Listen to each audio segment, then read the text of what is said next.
آپ اس وقت دیکھ رہے ہیں 72 نیوز۔ آئیے آپ کی ملاقات کرواتے ہیں سید بہاؤالدین آغا صاحب کے ساتھ، جو کہ چیف ایگزیکٹو ہیں درویش فلور مل کے، اور ملتے ہیں ان سے، اور خاص طور پہ ان سے اس وقت جو معاملات چل رہے ہیں حکومت اور خاص طور پہ یہ فلور مل کے حوالے سے، ان کے بارے میں پوچھتے ہیں کہ ان کے کتنے مسائل ہیں، تاکہ ان مسائل کو ہم لوگ اجاگر کر سکیں، تاکہ یہ فلور ملز کا جتنا بھی کام ہے یہ آسانی سے کر سکیں۔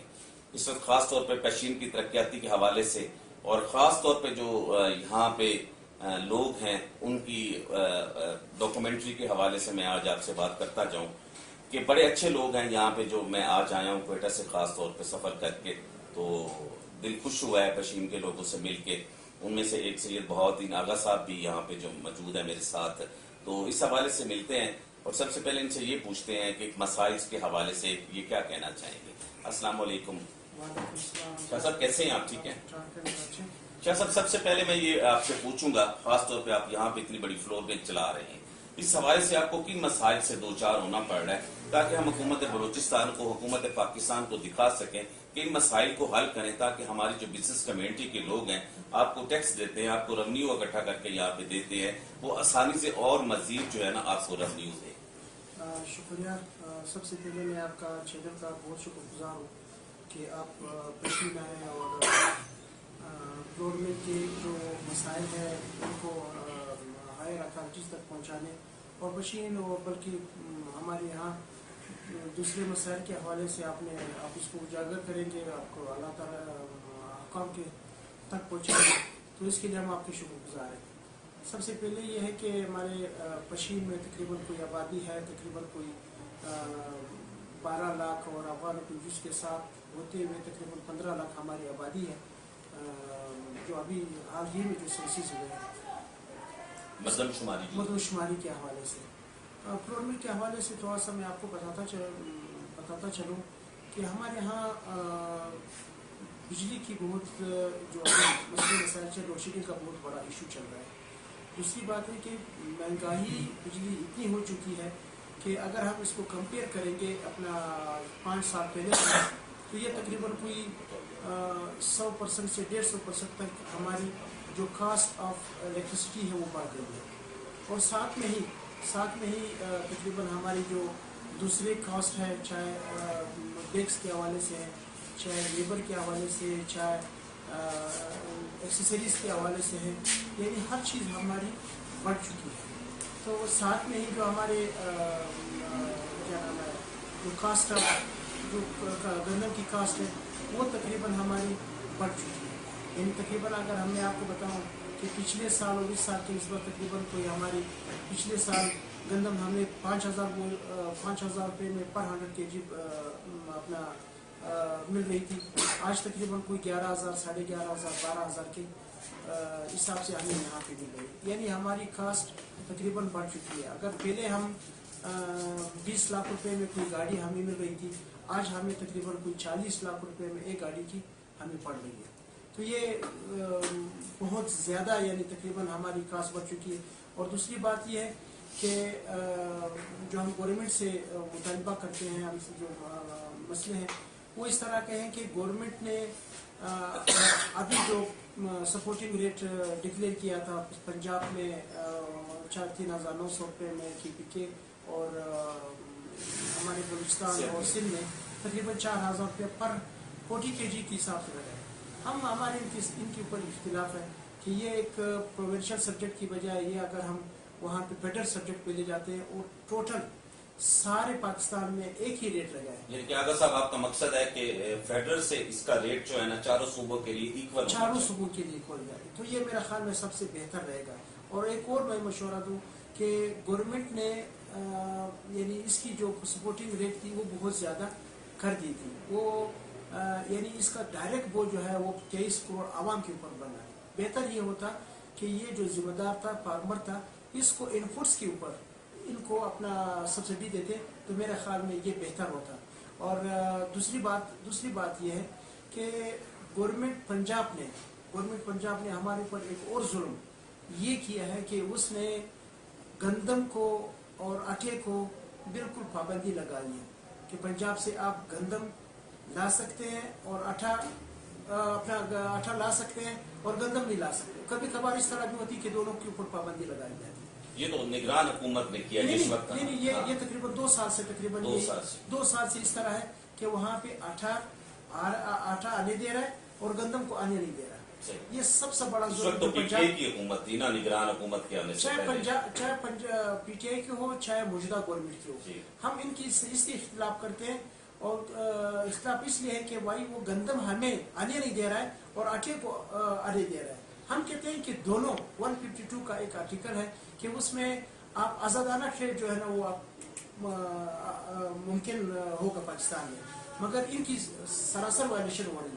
अगर हम पंजाब से गंदम की कोई अपना गाड़ी आती है तो वो डेरा गाजी खान में या भावलपुर में इसको रोका जाता है या पेशावर के लिए जाता है, कहता है ये अफगानिस्तान के लिए लोड होगी। मुझे अफसोस से कहना पड़ता है कि गंदम अफगानिस्तान के लिए तो स्मगलिंग शो हो रही है और आटा जो आ रही है वो अफगानिस्तान के लिए स्मगलिंग शो नहीं हो रहा। इस वक्त तो चीनी का ज्यादा इशू बना हुआ है खासतौर पर स्मगलिंग के हवाले से। स्मगलिंग के हवाले से मगर ये है कि गवर्नमेंट की अपनी नाइंदी आप समझते हैं कि हम 300 किलोमीटर बॉर्डर के से दूर बैठे हैं और गंदम अगर यहाँ से जाती है या चीनी यहाँ से जाती है तो बेहतर ये होता है कि बॉर्डर भी उनको सील कर लेते, बॉर्डर को ही रोक लेते। अभी मैं आपको लेटेस्ट आपको 2-3 महीने पहले की बात है, अपना 1 महीने पहले की बात है कि यहाँ पे गंदम का रेट था 12,500 और 144 जब खत्म हुआ बलूचिस्तान से तो तकरीबन हमें गंदम अभी यहाँ पे 10,300 में 10,500 यानी 2,000 रुपये एकदम रेट गिर गया। अगर ये पंजाब से वहाँ पे छोड़ देता है और इनको अलग कर लेता है गंदम को, तो आपका ये गंदम मजीद 10,000 9,500 तक भी आ सकता है। क्योंकि जब ओपन ट्रेड होगा, आज़ादी से हम कारोबार कर सकेंगे तो दरमियान में कंपटीशन पैदा होगा। इस कंपटीशन से लोगों को डायरेक्ट फायदा पहुंचेगा। और दूसरी बात है कि अभी वहाँ से भी बंद नहीं है, पंजाब से अगर आप लाना चाहे गंदम अभी ला सकता है, मगर उसमें यह है कि एक दरमियान की एक दूसरी इंडस्ट्री बन चुकी है जो चेक पोस्टों के ऊपर बैठी है। वो एक गाड़ी के पीछे तकरीबन 2 लाख 1.5 लाख 3 लाख रुपए तक हो जाती है, यहाँ तक पहुँचते वक्त वही कास्ट बढ़ जाती है। तो हम कहते हैं कि अगर पंजाब के भावलपुर में अगर आटे का रेट होगा तो पश्चिम में भी वही रेट होगा, सिर्फ जो डिफरेंस होगा वो किराए का ही डिफरेंस होगा। तो हम कहते हैं कि एक ओपन सा माहौल बने और लोगों के दरमियान क्या नाम है कारोबार का पिज़्ज़ा हो और ओपन ट्रेड हो, ताकि उसी हिसाब से क्या नाम है फायदा जो है ना वो डायरेक्ट लोगों को पहुंचे। अगर सब पाकिस्तान तो एक ही है ना पाकिस्तान, मगर ये है कि पाकिस्तान को बदकिस्मती से बलूचिस्तान को पाकिस्तान का हिस्सा समझ नहीं रहा है। वो ये कहते हैं कि भाई ये अभी क्या नाम है पता नहीं सुतीली वाली माँ का जो सुतीली माँ का जो सलूक किया जा रहा है, तो हम मेरे ख्याल में हम यही समझते हैं। अभी चीनी का इसी तरह का सिलसिला चल रहा है कि भाई चीनी वहाँ से आने नहीं दे रहा है। मैं तो ये कहता हूँ कि बॉर्डर के ऊपर आप उनको सील करते बेहतर होता है, बजाय इसके कि भाई वहाँ पे 11,000 रुपये रेट है, यहाँ पे 14,000 रुपये का क्या नाम है 140 रुपये का रेट है, वो वहाँ पे है आपका 110 रुपया 30 रुपया दरमियान की जो है ना वो लोगों को जो है ना नुकसान हो रहा है, खासकर गरीब आवाम को। और हमारी पश्चिम की मैं बात करूँ कि यहाँ पे हमारी ज़्यादातर एग्रीकल्चर जो दूसरी एग्रीकल्चर का वो है सोर्स है, ज़्यादातर लोग एग्रीकल्चर के साथ से रिलेटेड है, मगर यहाँ की खुशहाली और सैलाब की वजह से लोगों का काफ़ी तबाहाल हुआ है। गवर्नमेंट ने एग्रीकल्चर डिपार्टमेंट ने काफ़ी हद तक इसको अपना अजाला करने की कोशिश की है, मगर फिर भी ये कम है। उसके जो हमारे एग्रीकल्चर डिपार्टमेंट्स हैं उसने फ्री सीड के हवाले से बात की और लैंड लेवलिंग के हवाले से बात की, वाटर मैनेजमेंट के ऊपर उसने काफ़ी लोगों को सपोर्ट किया है, मगर जितना नुकसान अरबों के हिसाब से हुआ था उतना बहुत ही कम है। तो कहने का मकसद वापस इस तरफ आते हैं अपना फ्लोर मिल इंडस्ट्री के हवाले से। तो आपको लाइट इस वक्त कितनी प्रोवाइड हो रही है 24 हमें 6 घंटे जो है हमारे जो अर्बन एरिया है उसमें तकरीबन 6 घंटे की वहाँ से। आपको यहाँ पे इंडस्ट्री का दर्जा नहीं दिया? इंडस्ट्री का जो है ना हमने अपना फीडर जो है ना वो लाया है, इस वजह से हमें तो अपनी से मिली, मगर दूसरे जो हमारे फ्लोर मिल्स हैं उसको 6 घंटे 8 घंटे जो है ना सप्लाई हमें 24 आवर। दूसरी बात इनकी कास्ट बहुत ज़्यादा बढ़ी है, बहुत ज़्यादा बढ़ी है कि और क्या नाम है इंसेंटिव हमें कोई भी गवर्नमेंट के हवाले से कोई इंसेंटिव हमें मिल नहीं रही है। دوسری بات یہ ہے کہ آپ کو فلور ملز والوں کو بجلی کے پر کوئی سبسڈی نہیں دی گئی؟ کہیں نہیں سبسڈی دیا، یعنی ہمیں کوئی ریلیف بھی نہیں دیا گیا. صحیح. یعنی ہماری جو ہر مہینے، ہر 5 مہینے، ہر 6 مہینے ہماری جو انڈسٹری کا ریٹ ہے وہ بڑھتا جا رہا ہے. دوسری بات یہ کہ ہماری جو بلوچستان ہے، خاص کر بینک کے حوالے سے، لوننگ کے حوالے سے ہمیں بالکل ریڈ زون میں رکھا گیا ہے. کوئی خاص لون کے حوالے سے ہمیں کوئی سپورٹ ہی نہیں مل رہی کہ ہمیں بینک ہمیں سپورٹ کرتے اور ہم یہاں پہ اپنا گندم سٹاک کرتے. اور گندم جب ظاہر ہے کہ انڈسٹری کا گندم جو ہے، گندم فلور مل کا را مٹیریل ہے، تو ظاہر ہے وہ 3 مہینے 2 مہینے کے لیے ہمیں مل جاتا ہے. اس کے بعد پھر ہمیں مشکل ہو جاتی ہے کہ جب تک تو آپ کو گودام سے لینے پڑتے ہیں. ہمیں گودام سے لینے پڑتے ہیں. گودام کا تو کوٹا ایک سسٹم ہوتا ہے. وہ کوٹا اس طرح ہے کہ ہمیں جو کوٹا ہمیں مل رہا ہے وہ تقریباً ہمارے سارے بلوچستان کا کوئی 10 لاکھ بوری اس سال لوگوں نے اپنا فوڈ ڈپارٹمنٹ نے پرچیز کی، اور اس سے پہلے کوئی 2.5-3 لاکھ بوری تھا جو 2022 میں تھا. ہماری صرف آبادی کا مہینے کا تقریباً ہمارے بلوچستان فشنگ کی میں بات کر رہا ہوں، یہ تقریباً کوئی 1.5 لاکھ بوری ہماری ضرورت ہے، کفت ہے ہماری. تو 15 لاکھ کی آبادی، 15 لاکھ کی آبادی، جی ہاں. 15 لاکھ سے 1.5 لاکھ سے 1,80,000 2 لاکھ تک ہماری خود آبادی. دوسری بات ہے کہ یہاں پہ ہمارے اطراف میں زیارت ہے، کلاسی پلا ہے، مسلم باغ ہے، چمن ہے، قلعہ پلا ہے، یہ سارے ہماری پشین سے ہی فیڈ ہو رہا ہے. تو اگر ہم اس میں ڈالتے ہیں تو ہمیں تقریباً کوئی 2.5-3 لاکھ 4 لاکھ بوری ہمارے مہینے کی ضرورت ہے. تو جبکہ سارے بلوچستان کے لیے 10 لاکھ بوری گورنمنٹ کے پاس کو دی ہے. تو کہنے کا یہ مقصد ہے کہ ہم ایک اور گورنمنٹ کو مشورہ دی ہے کہ ہمیں آپ امپورٹ کر کے ری ایکسپورٹ کے لیے ہمیں اجازت دیں. اس سے یہ فائدہ ہوگا کہ گورنمنٹ کو ریونیو مل جائے گی. اس کو اگر وہاں پہ فنشنگ پروڈکٹ کے حوالے سے ہم گندم لائیں گے اور آٹا جو ہے نا، آٹا میدا سوجی پائیں، ہم خاص کر افغانستان جو ہمارے نیبر کنٹری ہے اس کو ہم دے سکیں گے. یہ بہت بڑی مارکیٹ تھی، مگر بدقسمتی سے یہ ابھی ہمارے ہاتھ سے نکل چکا ہے، اور زیادہ تر جو آپ کا قازقستان ہے اور ازبکستان ہے اس کا رخ جو ہے اسی طرف ہو چکا ہے. تو ہم یہ کہتے ہیں، گورنمنٹ سے مطالبہ کرتے ہیں کہ امپورٹ کو الاؤ کر لیں، اور اس میں یہ ہوگا کہ ہم گورنمنٹ کو ریونیو جو ہے نا وہ جنریٹ ہو جائے گی. دوسری بات ہے کہ جتنی بھی انڈسٹری ہے وہ آپ کی چل پڑے گی، اور دوسری بات ہے کہ لوگوں کو روزگار تو ہماری جو جتنے بھی کرائمز ہیں وہ ظاہر ہے ان سے کمی کی گنجائش بہت زیادہ ہے. تو گورنمنٹ سے ہم نے یہی ریکویسٹ کی ہے، اور بار بار ہم کہتے ہیں کہ بھائی خاص کر اسی کے اوپر ہمیں گورنمنٹ توجہ دے، فلور انڈسٹری کو تھوڑا سا پروموٹ کر لیں، اور جتنی بھی گورنمنٹ کے انسٹیٹیوٹ جو دوسرے کاٹن وغیرہ کو جو دے رہے ہیں، کاٹن انڈسٹری کو یا ٹیکسٹائل انڈسٹری کو، اسی حساب سے ہمیں بھی وہی ریلیف دے.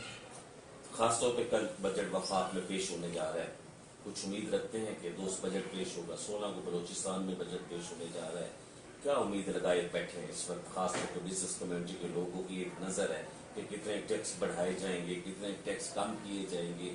کیا آپ اس بارے میں؟ ہم تو یہی کہتے ہیں کہ جو جہاں تک سننے میں آ رہا ہے کہ اس دفعہ فل ٹیکس بجٹ ہوگا، لوگوں کے اوپر اور مزید بوجھ ٹیکس کے ڈالے جائیں گے. تو میرے خیال میں یہ خوشائند بات نہیں ہے. وہ اس لیے کہ حال ہی ہم مشکل میں دبیں، اگر مزید ٹیکس لگے گا تو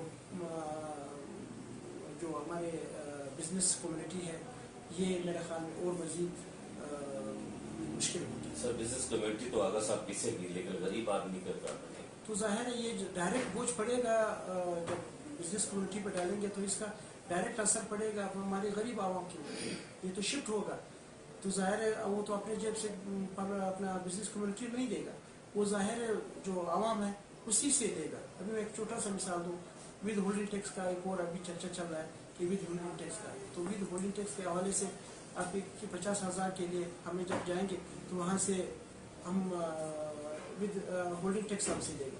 تو اسی حساب سے آپ کو دیکھیں کہ ہم تو آپ جب ٹرانزیکشن کر رہے ہوتے ہیں تو اس وقت جو ہے نا تو ظاہر ہے جب بزنس کریں گے تو ٹرانزیکشن ہوگا، ٹرانزیکشن کے ساتھ ساتھ تو یہ ٹیکس لگے گا. دوسری بات ہے کہ جی ایس ٹی آپ کی بڑھ رہی ہے، جی ایس ٹی کے حساب سے لوگوں کے اوپر یہی ایک مزید بوجھ آئے گی. تو یہ ساری چیزیں دیکھیں. حالانکہ حکومت کی طرف سے آگا صاحب یہ انڈسٹری کو فری زون قرار دینا چاہیے. میرے خیال میں فری زون دینا چاہیے، اور دوسری بات یہ کہ ٹیکس کو کم کر کے इसकी जो टैक्स नेटवर्क है इनको बढ़ाना चाहिए, तो मेरा ख्याल में ये सबसे बेहतर है।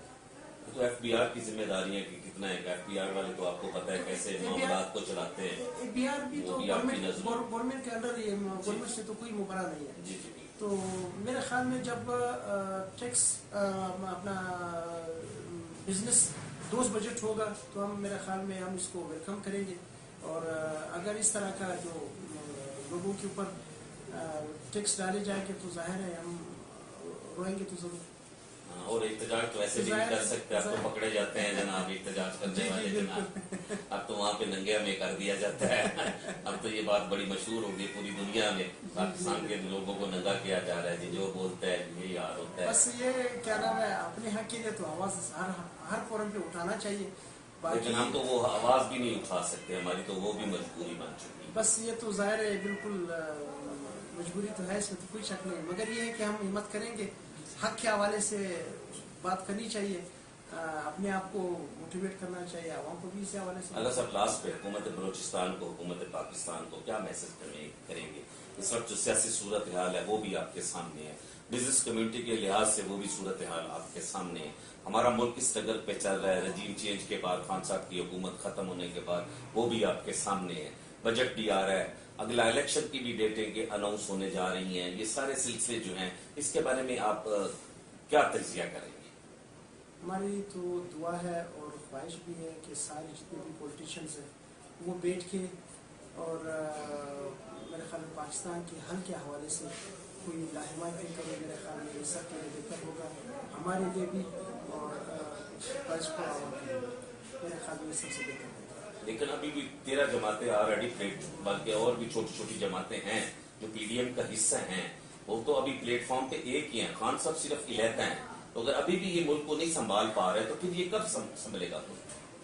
जब तक ये लोग एक ही पेज पे नहीं होंगे, और इसका तो कैसे होंगे सर? पेज तो एक हो गया ना, सारे तो इकट्ठे बैठ गए, पेज तो एक बन गया, एक एजेंडा, ठीक है, मुल्क के लिए कब सोचेंगे सर? अपने लिए तो वो सारे ही सोच रहे हैं सर। हम तो, हमारी तो यही दुआ है और ख्वाहिश भी है कि ये होश के नाखून लें और एक ही पेज पे हो, और एक पॉलिसी बनाए अपना मैशत के हवाले से, यहाँ की पॉलिटिकल स्टेबिलिटी के हवाले से, और दूसरी बात यह है कि आवाम को जितना हम रिलीफ दे सकें उसके हवाले से। खुदारा अगर ये लोग एक ही पेज पे होंगे तो ये मेरे ख्याल में हमारी मुल्क पाकिस्तान के लिए बेहतर होगा, अगर नहीं होंगे तो मेरे ख्याल में बदतर हालात आएंगे, अल्लाह ना करे कोई इस तरह का कोई मामला हो। बहुत शुक्रिया आगा साहब, आपका टाइम देने का, कीमती टाइम आपने हमें नवाजा। नाज़रीन, ये थे सैयद बहाउद्दीन आगा साहब जो कि चीफ एग्जीक्यूटिव है दरवेश फ्लोर मिल के। पशीन की जिक्र करता जाऊँ यहाँ पे, और ख़ास तौर पे जो है ना बड़ी अच्छी बातें की, और फ्लोर मिल के हवाले से जो मसाइल बयान किए इन्होंने, और मेरी हुकूमत बलोचिस्तान से, हुकूमत पाकिस्तान से रिक्वेस्ट है कि जो इन्होंने फरमाया, ख़ास तौर पे जो है ना फ्लोर मिल के हवाले से, बेरोजगारी के हवाले से, बिजली की लोड शेडिंग के हवाले से, बिजली इतनी महंगी कर दी थी उस हवाले से, तो बराए मेहरबानी ज़रा थोड़ा सा बिजनेस कम्युनिटी के लोगों को सब्सिडी दें। सब्सिडी देंगे तो ये गरीब आवाम को जो 2 वक्त की रोटी को तरस रही है उनके लिए ये कुछ न कुछ करेंगे। अगर इनको भी नहीं देंगे तो वो फिर गरीब आवाम के लिए कैसे करेंगे? अगर एक चीज 1 रुपए में पड़ रही है इनको, तो ज़ाहिर है वो 1 रुपए 5 पैसे 10 पैसे में ये लोग देंगे ना। अगर वो गरीब आदमी खरीद नहीं सकेगा तो उस चीज का फायदा कोई नहीं है। और हुकूमत पाकिस्तान से गुजारिश है कि आप तो सारी जमातें एक ही प्लेटफॉर्म पे हैं, मुल्क के लिए सोचें, खुदारा मुल्क को सही डगर पे ले आए। खान साहब ने जो कुछ करना था कर दिया, अब आप ये चीजें छोड़ दें कि खान कर गया, खान कर गया। बराए मेहरबानी इस मुल्क के लिए सोचें। मैं अपनी स्टैब्लिशमेंट से भी गुजारिश करूंगा, अपनी सियासतदानों से भी गुजारिश करूंगा, अपनी ब्यूरोक्रेसी से भी गुजारिश करूंगा कि अपने मुल्क का ख्याल करें। अगर पाकिस्तान है तो हम हैं, अगर पाकिस्तान नहीं है तो फिर हम बिल्कुल नहीं है। कैमरामैन जवेद शाह के साथ डॉक्टर नवीद साहब।